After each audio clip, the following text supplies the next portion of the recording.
today is going to be fun. We're really glad you joined us for Well Traveled Life, Jonathan and Jennifer, and we are in Taronga. New Zealand lies southeast of Australia and is on a similar latitude as Tasmania, the most southern state of Australia. Taronga is at the northern part of the North Island, so it's a little higher in latitude. New Zealand is not a part of Australia, has a very different history and a very different culture. It is comprised of two islands, the North and the South Island. Taronga lies at the eastern side of the Bay of Plenty. The port of Taronga is a docking port, and your ship will be very close to town.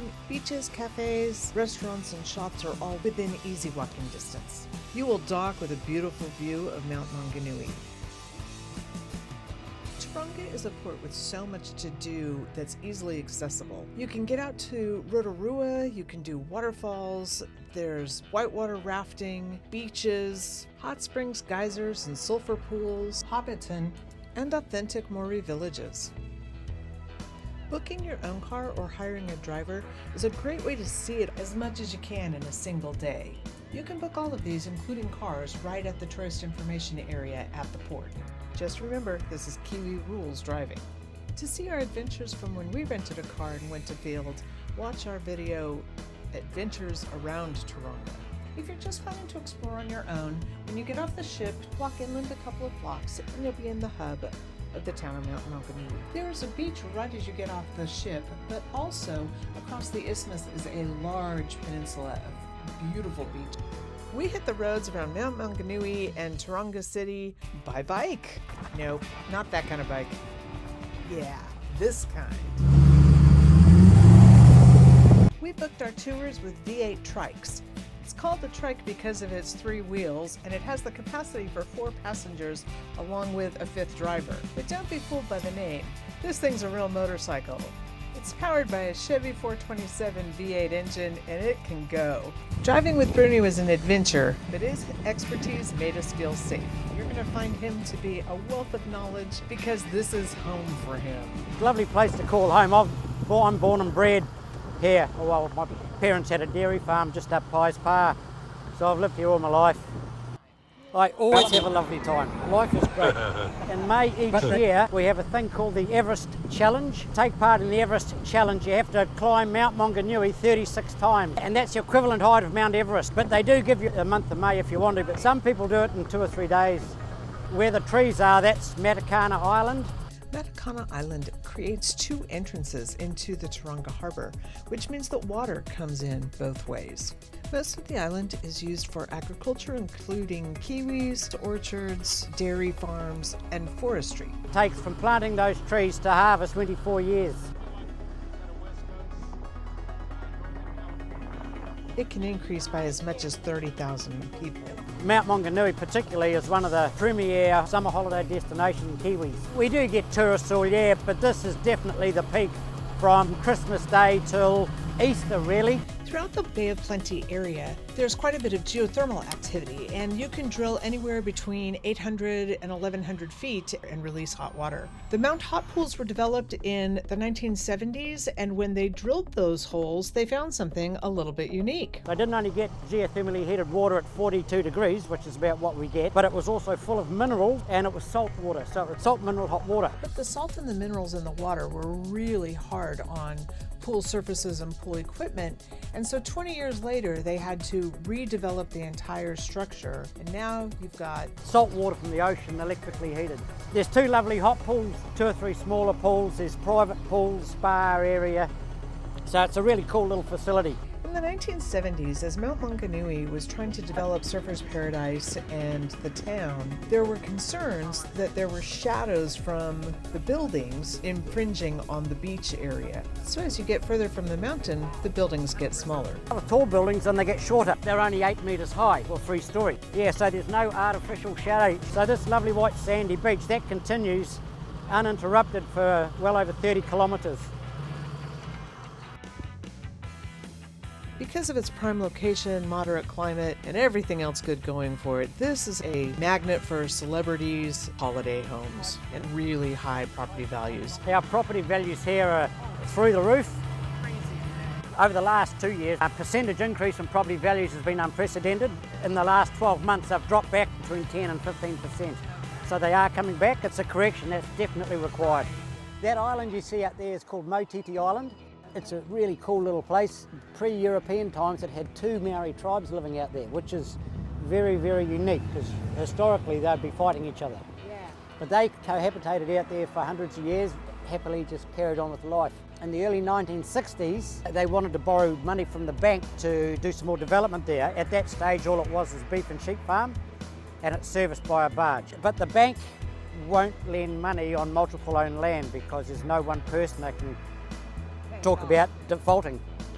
So they subdivided that island, about a third of it off, and put it into several European titles, which they could then secure a loan against.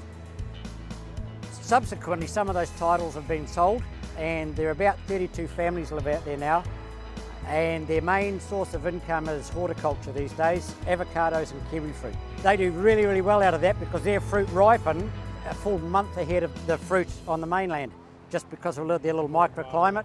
In 2011, the MV Arena, a massive cargo ship, ran aground on the Astrolabe Reef just off Motiti Island outside the Bay of Plenty.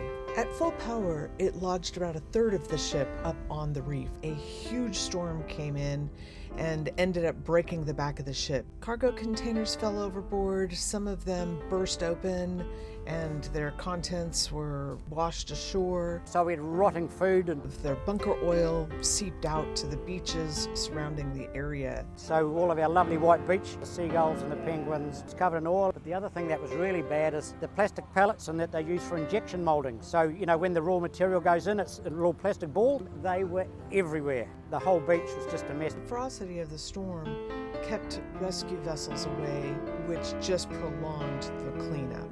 But every day the army came, every day most of the locals would come down with a wheelbarrow and a rake and a shovel, and they had trucks all the way along here, then we'd get loaded up and they'd get taken to a landfill. We lost a whole year, especially because of the oil coming out of the sand. The Foothills tree is native to New Zealand.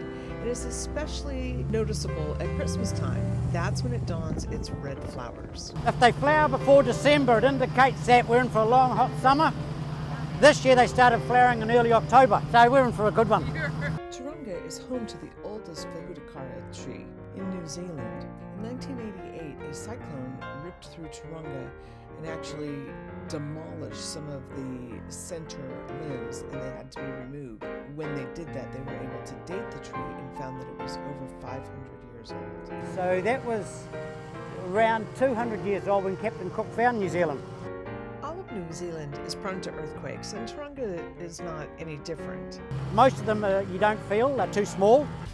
After the devastating earthquakes in Christchurch in 2009 and 2011, where nearly every concrete structure in the downtown area of Christchurch failed in some way or another, the government of Taronga got worried and decided to have their entire building code rewritten.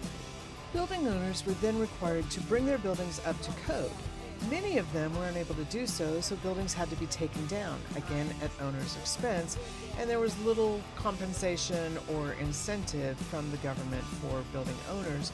Therefore, compared to Mount Maunganui, the CBD of Taronga was really pretty quiet, and we still saw a number of shuttered buildings, buildings for lease, buildings empty, and far fewer crowds with less energy overall. Now this is where you'll see it's a ghost town compared to Mount Maunganui.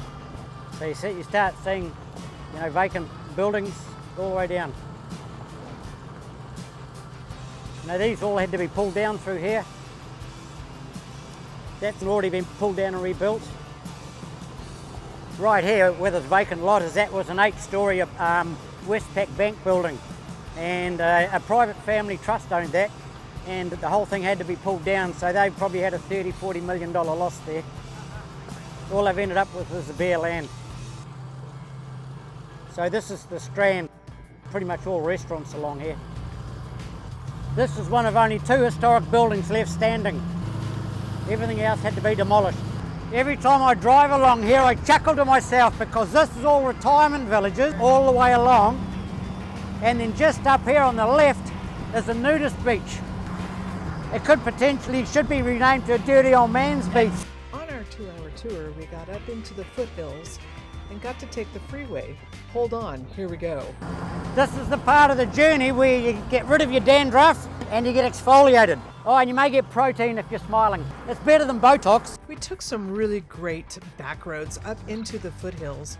Maori communities typically lived at the top of these hills that were easily fortified and defended. This whole area was just all massive Maori villages. New Zealanders aren't known as kiwis for nothing. It's not just the kiwi bird, there's also kiwi fruit. The fruits grow on vines and might be mistaken for grapevines if you didn't know where you were and what you were looking at. All the canes, we call them, that are sticking up, that's all this year's growth. Once they pick the fruit in March and April, the canes that the fruit came off will all be cut off and those new growths will be tied down, and those new canes are what produce the fruit next year. Green kiwis are probably the fruits you're most familiar with, but there are also red and gold kiwi. You can tell the orchards apart because the gold and red kiwi fruit, they have a stand with strings going up it, so those canes can grow up the strings because they grow more prolifically, so it stops them all getting tangled and damaged. Hop out and just wander up to this point and you'll get a beautiful overview of our lovely Bay of Plenty. You get a good view of Matakana Island and the inner harbour going up to the left, and so where the trees are, Matakana Island, you see that sandy beach. At the very end of that sandy beach with those trees way up in the distance is where the other entrance to the harbour goes in. Visible from the highest peaks, Mount Maunganui stands out. The Maori name for the mountain is Moau. M-A-U-A-O, Moau. It's T-A-U, it's toe. It's M-A-U, it's Mo. Tauranga, yes.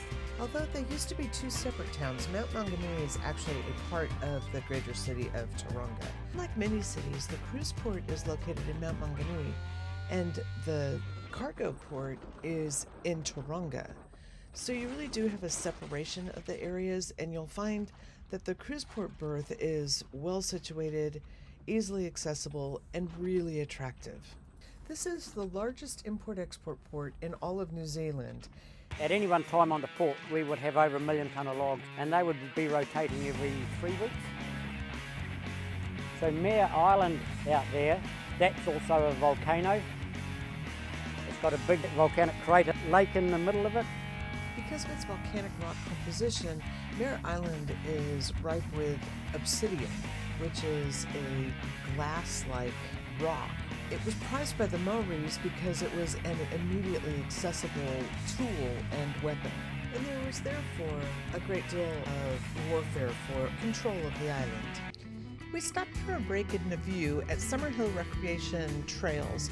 There are mountain bike and hiking trails all up in the foothills here, and we were lucky enough to meet the owner of the area. David and Chloe Blackley purchased 400 hectares of land back in 1958. And then in 2014, they donated 126 hectares to a private charitable trust. The trust was then able to build walking and biking trails connecting to a regional park, and it has become a mixed-use area with farming, timber, and recreation. It was really great to see Mr. Blackley using the land for the purpose he intended the public to have. He owns the whole property, and they put in mountain bike and walking tracks. Further up, there's a residential subdivision with a lovely 9-hole golf course.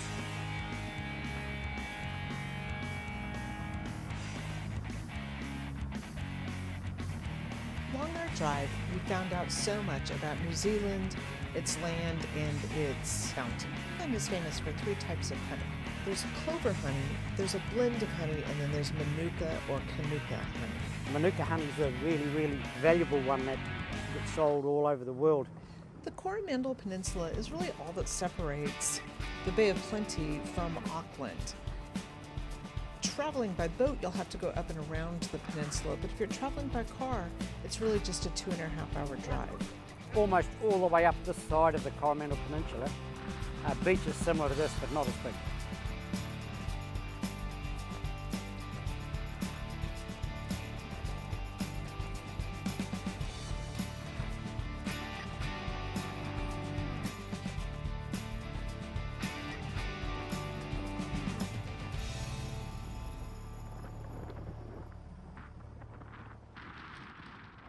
Besides being a fabulous city on its own, Taronga is also the gateway to a whole lot of other fun places. Watch our video on Rotorua and the surrounds, where one of our favorite activities was whitewater rafting. Manganui Falls, just this side of Rotorua. So the name of the river you would have rafted on was the Kaimai-Mamaku River. That's a big waterfall. Reverend A.N. Brown, the first missionary, arrived in the Bay of Plenty before most European settlers. He established a mission and built a home in 1847 that still exists. It is now the oldest standing European building in the Bay of Plenty area. His family retained ownership of the building up until the 1990s. At that time, a wealthy philanthropist purchased the property and all of the contents of the home. Early European manuscripts and artefacts and the pre-European Maori history. Then our National Museum in Wellington wanted some of it. But the donor wrote up a charter and gifted it to the people of Taronga, specifically stating that no items were ever to be removed from the home. It's an amazing place. The philanthropist was a former professional cricket player and locally known as the godfather of philanthropy. He was a guy by the name of Des Farrow. He's an extremely successful man. Him and his wife were Australian, born in Wollongong and raised in Wollongong, got married in Wollongong, and on his wedding night he said to both families, I'm taking my wife Marilyn to New Zealand to start a new life. They came here with nothing. They weren't from wealthy families at all. In fact, the families were very poor. But he came here, he worked his ass off. He became a very, very wealthy and successful businessman. Most of the earlier subdivisions around here, there was very few buildings in the city centre he never owned at some stage, and a very, very generous and kind man. He passed away last year. I know all this about him because he was my father-in-law. The Bay Oval is an international cricket stadium, but it also serves a bunch of other sports. They've got rugby, badminton, bowling, tennis, netball, hockey, croquet, and squash there, as well as the university's High Performance Sports Centre. Our national New Zealand cricket team trains there. Our All Blacks train there. Yeah, it's a pretty neat little facility. Mount Drury lies in the center of town. In pre-colonial times, the caves in the mountain were used as Maori burial sites. As the area became more populated, the remains were removed. All the remains were exhumed and given a Christian burial in a Maori cemetery. We ended our motorcycle tour in the middle of the town of Mount Maunganui. We stopped at a little bar called Brew, had a local beer, and enjoyed some people watching.